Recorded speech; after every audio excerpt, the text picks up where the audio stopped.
Welcome to top news.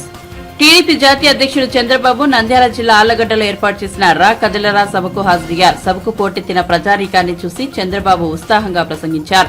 తన ప్రసంగంలో అధికార వైసీపీపై తీవ్రస్థాయిలో ధ్వజమెత్తారు. నంద్యాల జిల్లా ప్రజల జోరుకు వైసీపీ ప్రభుత్వ పతనం ఖాయమని పేర్కొన్నారు. ఈ జన సునామీ చూసి తాడేపల్లి పిల్లి వణుకుతోందని అన్నారు. వైసీపీ పాలనలో రాష్ట్రం ధ్వంసమైందని చంద్రబాబు విమర్శించారు. ఈ 5 ఏళ్లలో యువత నిరుద్యోగులుగా మారారని ఆవేదన వ్యక్తం చేశారు. వచ్చే ఎన్నికలతో అందరి కష్టాలు తీరుతాయని స్పష్టం చేశారు. రాజయుగం వైపు వెళ్తారా, స్వర్ణయుగం కోసం నాతో వస్తారా అని ప్రశ్నించారు. నేను అందుకనే ఈ ఆళ్లగడ్డలో ప్రారంభిస్తున్న స్వర్ణయుగం మళ్లీ రావాలని మనస్ఫూర్తిగా ఆకాంక్షిస్తున్నా. ఈ మీటింగ్ లో మీరందరూ ఒకటే ఆలోచించాలి. స్వర్ణయుగం కావాలన్నా తెలుగు జాతికి,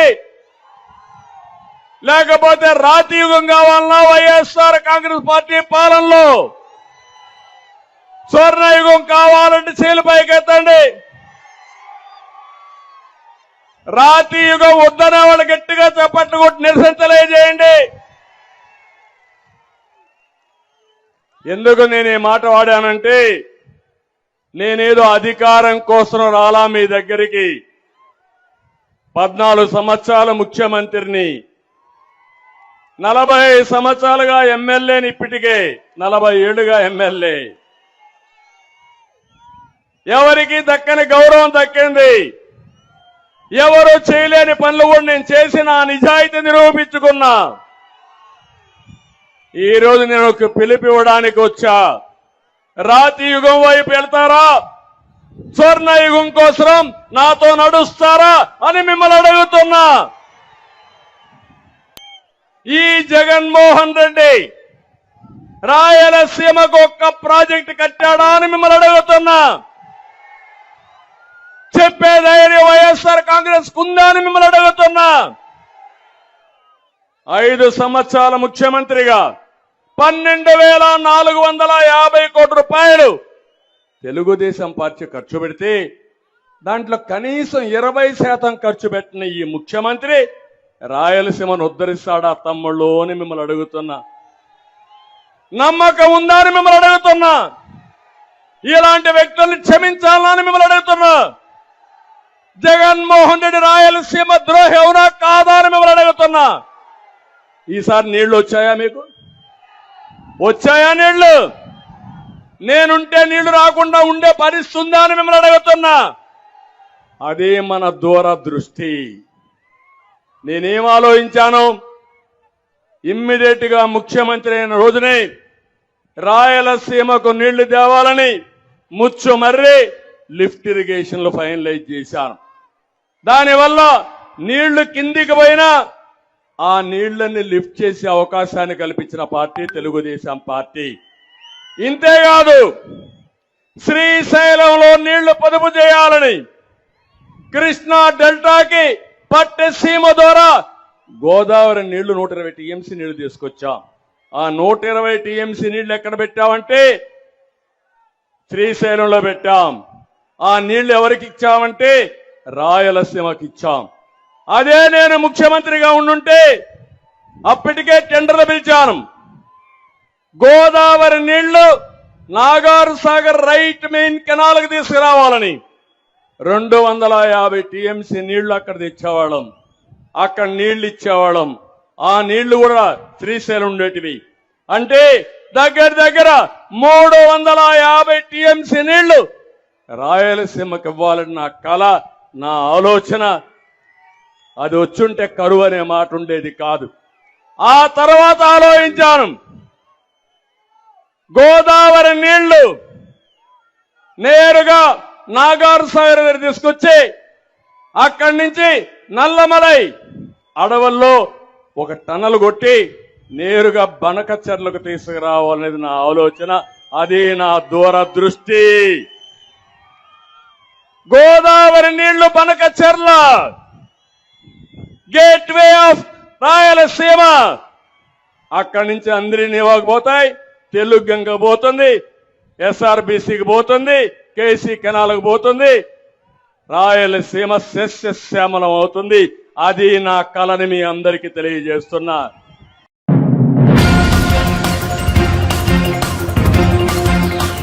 కేంద్ర ప్రభుత్వం కోట్లాది రూపాయలు మంజూరు చేసినా అందుకు తగినట్లుగా రాష్ట్రంలో అభివృద్ధి కనిపించడం లేదని బీజేపీ రాష్ట్ర అధ్యక్షురాలు దగ్గుపాటి పురంధేశ్వరి ఆరోపించారు. అల్లూరి సీతారామరాజు జిల్లాలో 2 రోజుల పర్యటనలో భాగంగా ఆమె అరకులోయలోని టీటీడీ కళ్యాణ మండపంలో మీడియాతో మాట్లాడారు. అభివృద్ధి హయాంలో ఏజెన్సీతో పాటు అన్ని ప్రాంతాలను రాష్ట్ర ప్రభుత్వం నిర్లక్ష్యం చేస్తోందని మండిపడ్డారు. నిరుపేదల కోసం కేంద్రం మంజూరు చేసిన ఇళ్లను పూర్తి చేయలేకపోయిందన్నారు. ఇల్లు లేక గ్రామాల్లో గిరిజనులు ఇబ్బందులు పడుతున్నారని పురంధేశ్వరి ఆవేదన వ్యక్తం చేశారు. సోమ మంగళవారాల్లో పలు గ్రామాలను సందర్శించినట్టు తెలిపారు. ఇప్పటికైనా గిరిజనులకు కేంద్రం మంజూరు చేస్తున్న ఇళ్లను నిర్మించే బాధ్యతను రాష్ట్ర ప్రభుత్వం తీసుకోవాలని కోరారు. వైసీపీ ప్రభుత్వం ఓటర్ల జాబితాలో అక్రమాలకు పాల్పడుతోందని గుర్తించి ఆధారాలతో సహా కేంద్ర ఎన్నికల సంఘానికి ఫిర్యాదు చేసినట్టు పురంధేశ్వరి తెలిపారు. మన మీడియాలో కూడా చూస్తున్నాం ఏ విధంగా ప్రసవానికి సిద్ధంగా ఉన్నటువంటి మహిళల్ని నొప్పులు పడుతూ ఉంటే మంచాల మీద మోసం వెళ్తున్నారు మనం చూసినటువంటి నేపథ్యం. కానీ కేంద్ర ప్రభుత్వం ఇక్కడ ఈ ప్రాంతంలో రోడ్ల అభివృద్ధికి అని చెప్పి దగ్గర 6,000 కోట్ల రూపాయలు కేటాయించిన పరిస్థితి ఉన్నది. ఇవాళ మనం చూస్తున్నాం డైరెక్ట్ గా మనకి రాజమండ్రి నుండి విజయనగరం వరకు రంపచోడవరం అరకు ఇవన్నీ దాటుకుంటూ ఇంకా చాలా వరకు ఆ రోడ్ అంతా కూడా ఈ జిల్లాలోకే ఉంటుంది. చాలా వరకు అది కేంద్ర ప్రభుత్వం వేసింది కనుక భారతీయ జనతా పార్టీ పేదల జీవితాల్లో మంచి మార్పు తీసుకురావాలని వెనుకబడినటువంటి ప్రాంతం ఏదైనా సరే ఆ ప్రాంత అభివృద్ధికి కట్టుబడి పెద్ద ఎత్తున నిధులు కేటాయించడం జరిగింది. ఇవాళ కేంద్రం ఇచ్చినటువంటి ఇళ్లు ఏవైతే ఉన్నాయో జగన్మోహన్ రెడ్డి గారు ఇక్కడ సరిగ్గా ఈ జిల్లాలో ఉన్నటువంటి పేదలకు మాత్రమే కాదు రాష్ట్రంలో ఉన్నటువంటి పేదలకు కూడా సరైనటువంటి రీతిలో పంచలేదు.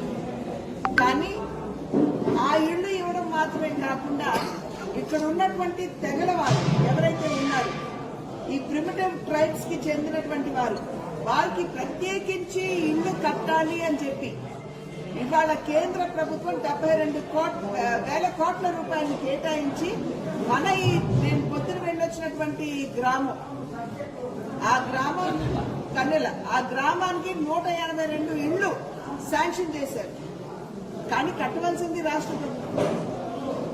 అంటే రాష్ట్రం సీతకన్ను వేసిన కేంద్రం మాత్రం ఈ తెగల ఈ గిరిజన ప్రాంతాల యొక్క అభివృద్ధికి కట్టుబడి ఉన్నది అని చెప్పి మీ ద్వారా ఈ ప్రాంత ప్రజలకు తెలియజేస్తున్నాం. ఏదైతే కట్టుబడి ఉన్నదో దానికి నిదర్శనమే ఈ రోజు ద్రౌపది ముర్ము గారిని రాష్ట్రపతిని చేయడం. గిరిజన ఆడపడుచుని వారిని ఇవాళ అత్యుత్తమ స్థాయిలో భారతీయ జనతా పార్టీ వారికి బాధ్యతలిచ్చి వారిని గౌరవించినటువంటి పరిస్థితి. ఈ విషయాలన్నీ కూడా మేము ప్రజలకి తెలియజేసినటువంటి సందర్భంలో వారిని కూడా అభ్యర్థించాం. నిజంగా మీ అభివృద్ధిని ఆకాంక్షిస్తూ ఈ ప్రాంత అభివృద్ధికి కట్టుబడినటువంటి పార్టీకి మీరు ఓటు వేసి ఆశీర్వదించండి అని. ఇవాళ మనం చూస్తున్నాం ఎంపీగా ఈ ప్రాంతం నుండి ఒక మహిళ గెలిచారు. కానీ గెలిచిన తర్వాత ఎన్ని పర్యాయాలు తన పార్లమెంట్ నియోజకవర్గానికి వచ్చారో ఇవాళ నిరసన ద్వారా ప్రజలు తెలియజేస్తున్నారు. మాకు ఆవిడ వద్దు అని చెప్పి తెలియజేస్తున్నారు ఆ పార్టీ వాళ్ళు. మరి అటువంటి పరిస్థితి ఇక్కడ ఉన్నది. కానీ ప్రజలకి న్యాయం చేసేటువంటి పార్టీ భారతీయ జనతా పార్టీ. కనుకనే మమ్మల్ని విశ్వసించండి అని చెప్పి ప్రజలందరినీ కూడా మేము అభ్యర్థించాం. ఎన్నికలు దగ్గర పడుతున్నటువంటి సందర్భంలో మనందరికీ తెలుసు ఓట్ల లిస్టులో పేర్లు గల్లంతవుతున్నటువంటి విషయం మనందరికీ తెలుసు. మేము స్వయంగా నా నాయకత్వంలో మేము ఒక 4 వెళ్లి సెంట్రల్ ఎలక్షన్ కమిషనర్ ని కలిసి వచ్చి వారికి చాలా వివరంగా చెప్పాం. ఏ విధంగా ఎపిక్ కార్డ్స్ ఏవైతే ఉంటాయి అవి నకిలీ ఎపిక్ కార్డ్స్ ని వైఎస్ఆర్సీపీ నాయకులు ప్రింట్ చేసి నా పేరున్న కార్డు ఉంటే ఇంకొకరి ఫోటో పెట్టి దాని మీద బ్లర్ చేసేసి సరిగ్గా కనపడకుండా ఏ రకంగా దొంగ ఓట్లు వేయించుకుంటున్నారో అవన్నీ కూడా రుజువులతో సహా చీఫ్ ఎలక్షన్ కమిషనర్ గారికి మేము ఇవ్వడం జరిగింది. తిరుపతి ఎన్నికల్లో మనం చూసాం. వందలాది బస్సుల్లో జనం తీసుకుని వచ్చి 35,000 దొంగ ఓట్లు అక్కడ వేయించుకున్నారు.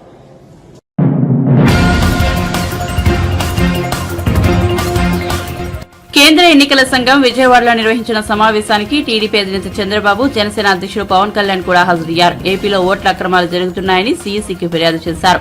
వారి వెంట తాడికొండ ఎమ్మెల్యే ఉండవల్లి శ్రీదేవి కూడా దర్శనమిచ్చారు. ఈ నేపథ్యంలో ఏపీ మంత్రి అంబటి రాంబాబు తీవ్రస్థాయిలో స్పందించారు. చంద్రబాబు కుట్రలు, కుతంత్రాలపై ఆధారపడి రాజకీయాలు చేస్తున్నారని విమర్శించారు.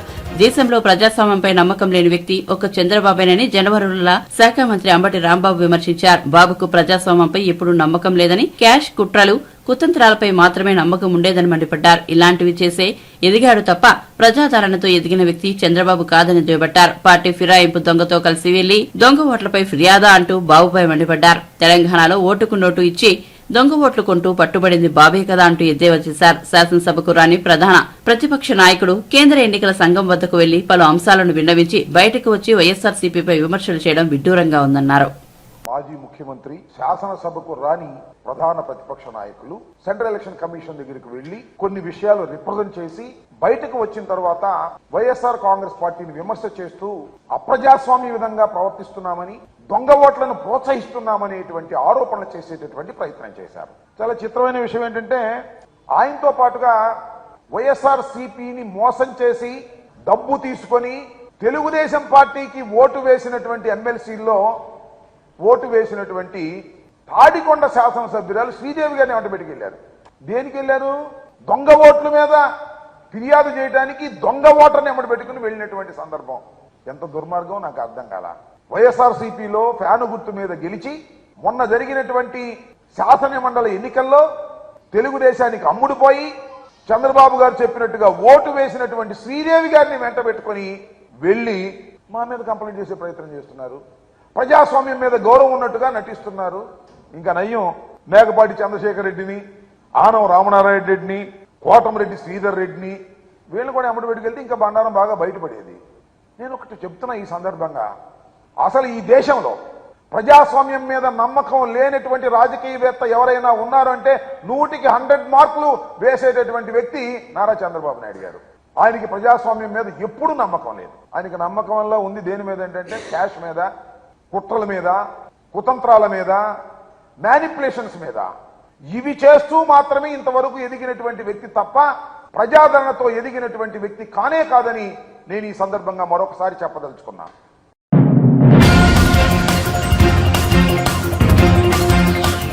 Singanamala MLA Jonnalagadda Padmavathi Facebook live లో తాను మాట్లాడిన వీడియో సోషల్ మీడియాలో వైరల్ కావడం, వైసీపీ శ్రేణుల్లో చర్చకు దారితీయడంపై స్పందించారు. దీనిపై ఆమె మీడియాతో మాట్లాడారు. సీఎం జగన్ తనను సొంత చెల్లిగా చూసుకున్నారని ఎమ్మెల్యే జొన్నలగడ్డ పద్మావతి తెలిపారు. నేను జగన్ ను ఒక్క మాట కూడా అనలేదని ఆమె వివరణ ఇచ్చారు. నేను ప్రశ్నించింది అధికారులను, సీఎం జగన్ ని కాదని స్పష్టం చేశారు. అధికారులు సరిగ్గా స్పందించడం లేదని మాత్రమే మాట్లాడానని పేర్కొన్నారు.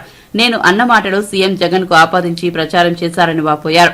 నేను మాట్లాడింది పార్టీకి, సీఎం జగన్ కు ఆపాదించడం సరికాదన్నారు ఎమ్మెల్యే పద్మావతి. మా రాజకీయ భవిష్యత్తు జగన్ తోనే ఉంటుంది. సీఎం జగన్ పై నమ్మకంతోనే ఆయన వెంట నడుస్తున్నాం. నన్ను సొంత చెల్లెలుగా చూసుకున్నారు. జిల్లా స్థాయిలో అవ్వాల్సిన పనులు సీఎం ఆఫీస్ వరకు వెళ్లాల్సిన వస్తుందని బాధ తప్ప ఏమీ లేదు. ప్రతిసారి తాడేపల్లికి రావాల్సి వస్తుందని ఫేస్బుక్ లో మాట్లాడా.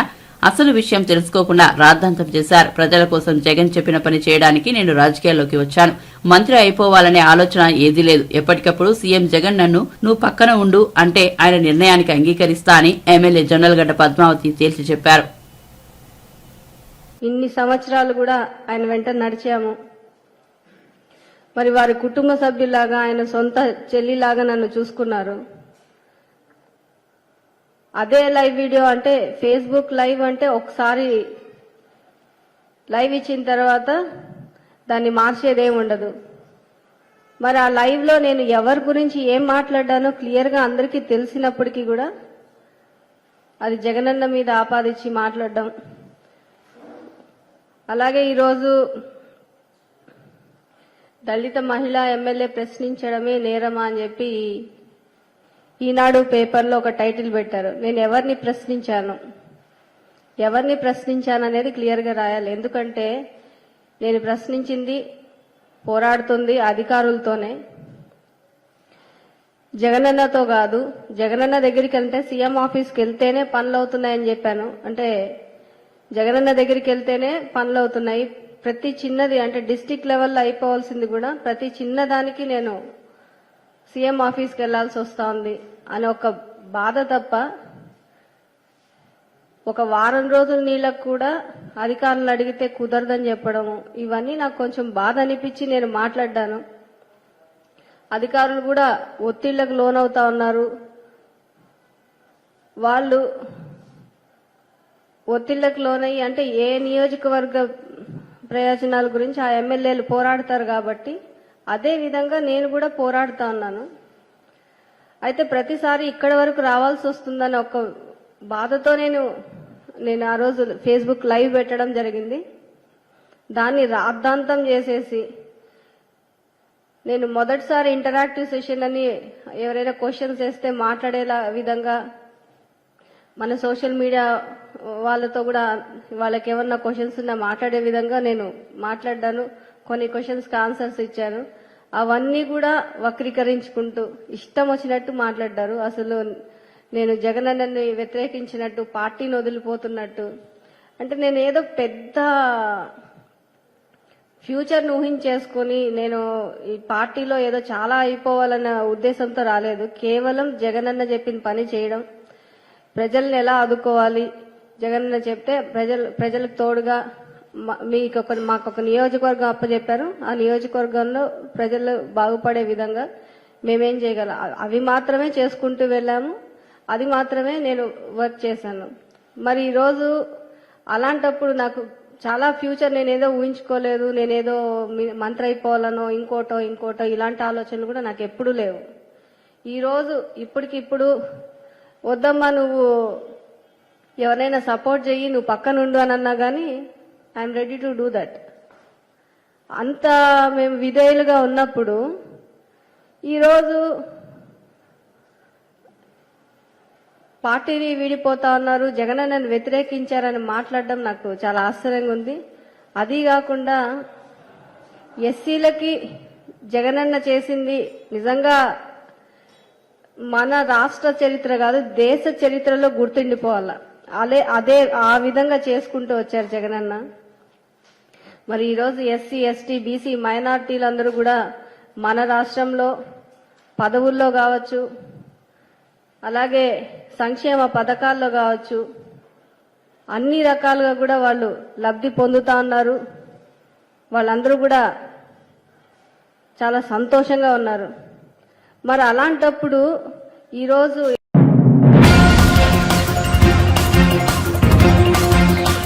ఇటీవల కాంగ్రెస్ పార్టీలో చేరిన వైఎస్ షర్మిల మంగళవారం తెలంగాణ రాష్ట్ర గవర్నర్ తమిళిసై సౌందరరాజును కలిసి తన కుమారుడి పెళ్లికి ఆహ్వానించారు. ఈ నెల 18న షర్మిల తనయుడు రాజారెడ్డి ప్రియుల నిశ్చితార్థం, ఫిబ్రవరి 17న పెళ్లి జరగనున్నాయి. ఈ నేపథ్యంలో షర్మిల పలువురు ప్రముఖుల వద్దకు స్వయంగా వెళ్లి పెళ్లి పత్రికను అందిస్తున్నారు. ఇటీవల AP CM Jagan, Telangana CM Revanth రెడ్డిలకు పత్రికను అందించారు. తాజాగా తెలంగాణ గవర్నర్ తమిళిసైని రాజ్భవన్ లో కలిసి కొడుకు పెళ్లి పత్రికను అందించి ఆహ్వానించారు. తన కొడుకు పెళ్లికి తప్పకుండా రావాలని కోరారు. అనంతరం ఇరువురు కాసేపు కూర్చొని మాట్లాడుకున్నారు.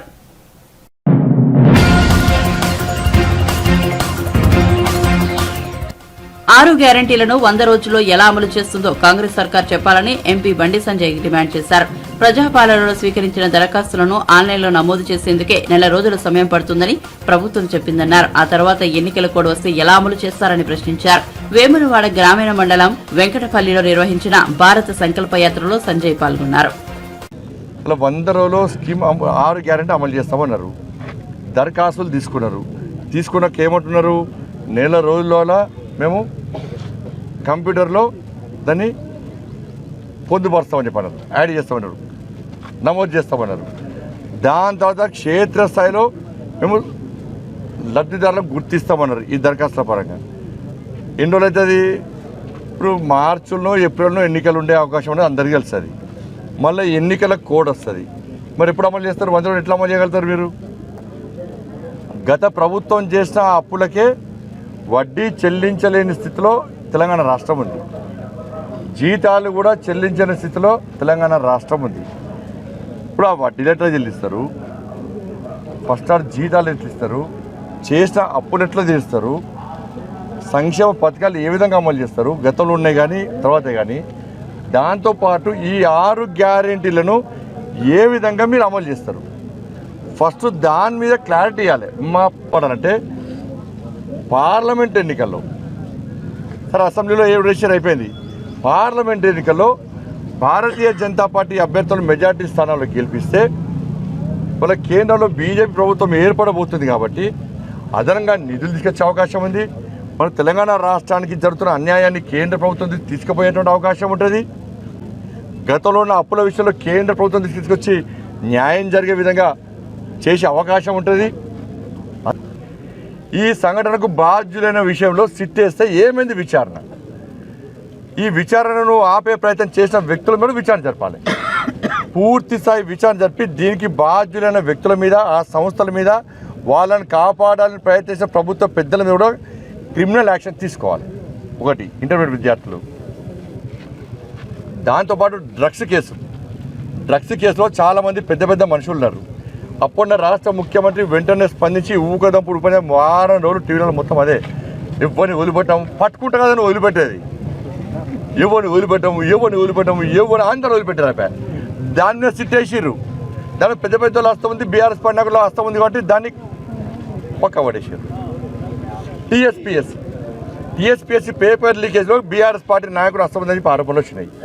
ఆ ఆరోపణలు వాస్తవం కాకుండా వీళ్ళు ఎంక్వైరీ చేసేవాళ్ళు అసలు దోషులు ఎవరో ఇద్దరు పట్టుకున్నారు. వాళ్ళు బయటకు వచ్చి జల్సా తిరుగుతున్నారు, ఆత్మహత్యలు చేసుకున్నారు. 60 లక్షల మంది యువత భవిష్యత్తు అంధకారం అయిపోయింది. దాని మీద విచారణ లేదు. మళ్ళీ దాని మీద ప్రశ్నిస్తే నా మీద దొంగ కేసు పెట్టారు. కానీ టీఎస్పీఎస్సీ పేపర్ లీకేజ్ విషయంలో కూడా ప్రభుత్వము నిష్పక్షపాతంగా, నిక్కచ్చిగా, నిజాయితీగా విచారణ జరపాలి. తెర వెనుక ఉన్నారు, తెర మీద ఉన్నారు, దీన్ని వీళ్ళని కాపాడే ప్రయత్నం చేసింది ఎవరు, దాని మీద కూడా విచారణ జరిపించాల్సిన బాధ్యత రాష్ట్ర ప్రభుత్వం మీద ఉంది. వాళ్ళ నయీం ఆస్తులు, లోడ్లు, ట్రాక్టర్లు టిప్పర్ డాక్యుమెంట్స్ దొరికినాయి, అక్రమంగా ఆస్తులు సంపాదించాడు అని చెప్పించి అప్పుడు రాష్ట్ర ప్రభుత్వ పెద్దలు చెప్పారు, విచారణ అధికారులు చెప్పారు. ఏమైనాయి అవి నయీం ఆస్తులు? ఏమైనాయి? ఎవరి చేతులున్నాయి ఆ డాక్యుమెంట్స్? అవి దాని మీద వేసిన సిట్టు ఏమైంది? విచారణ నివేదికలు ఇవి సిట్టులు, ఇన్ని సిట్లు వేసారు కదా, ఇవి అప్పుడు కేసీఆర్ సిట్ అంటే సిస్టు, స్టాండ్ అంటే స్టాండ్, దానికి ఉపయోగపడేవి. అవి ఈ సిట్ల మీద కూడా విచారణ జరపాలి. విచారణ అధికారులు తప్పు చేస్తే కూడా వాళ్ళని యాక్షన్ తీసుకోవాలి. ఇంకోసారి ఈ రాష్ట్ర ప్రభుత్వం సిట్ చేసినా కూడా వాళ్ళు కూడా భయం ఉండాలి. ఎస్, ఒక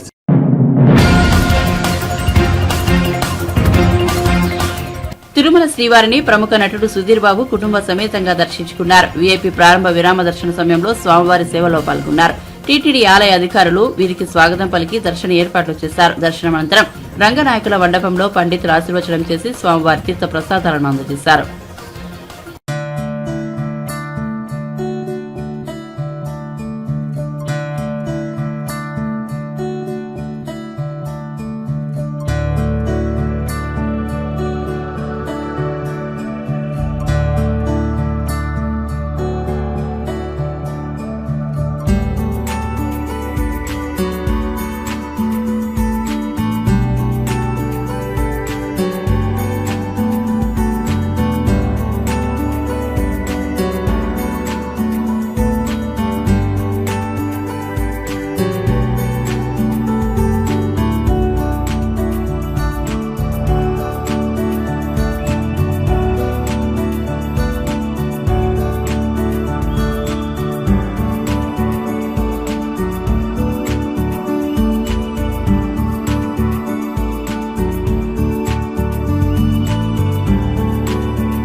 దేశ భవిష్యత్తు బాల బాలికల చదువుపై ఆధారపడి ఉంటుందని మాజీ క్రికెటర్ ఖుషీ స్వచ్ఛత సంస్థ వ్యవస్థాపకుడు కపిల్ దేవ్ అన్నారు.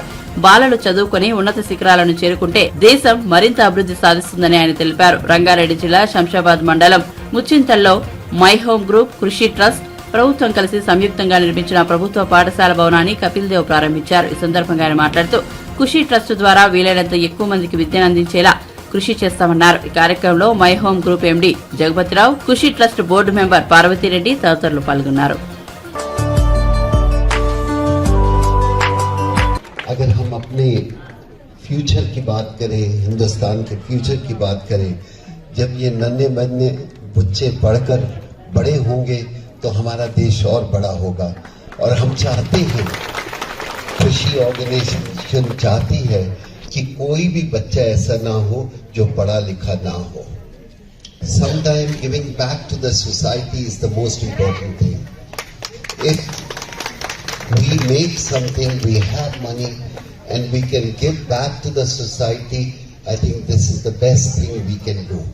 We will try our best from our organization to make sure we won't let down anybody and give education to the maximum people.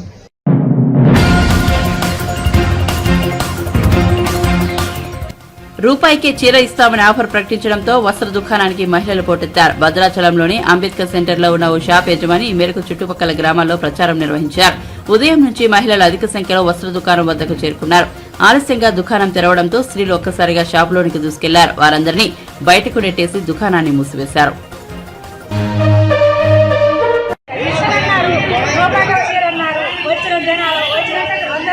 రమ్మన్నాడు లోపలికి, మళ్ళీ బయటకు రమ్మన్నాడు, మళ్ళీ లోపలికి రమ్మన్నాడు, బయటకు రమ్మన్నాడు. అక్కడ పోయిన కన్నాడు, లోపల రమ్మన్నాడు, ఎవరు సేవలు అక్కడ మీద అక్కడ పడ్డారు, బయటకు వేశారు. కొంతమంది తొక్కుడు